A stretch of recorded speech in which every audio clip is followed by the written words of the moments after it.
Gung Ho, unpacking an energetic English phrase. Hey there, English learners. Today, we're diving into a fun and energetic English phrase, Gung Ho. By the end of this video, you'll understand what it means, where it comes from, and how to use it in everyday conversation. Let's get started.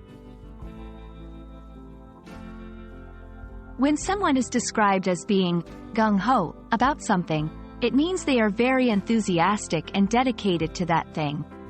Imagine someone who wakes up at 5 a.m. to exercise because they're so passionate about fitness, or a student spending hours on a project because they love the topic.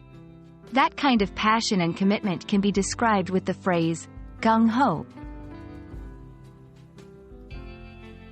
This phrase has an interesting origin. Gung ho is derived from Chinese, where it means work together. It was introduced to the English language during World War II by U.S. Marine Corps officer Evans Carlson. He used it to describe a spirit of cooperation and teamwork. Over time, its meaning in English shifted slightly to focus on individual enthusiasm and dedication.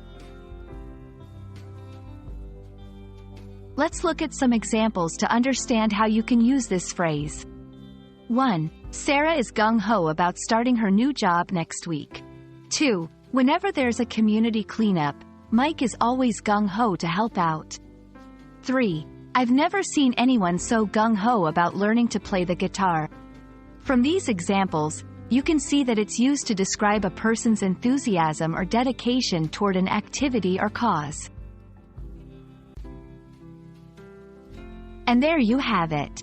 Now, whenever you hear or see the phrase, gung ho, you'll know that it's all about enthusiasm and dedication. Whether you're gung ho about learning English or any other passion in your life, remember that it's a wonderful thing to be excited and committed. We hope this video was helpful, and until next time, keep learning and stay curious.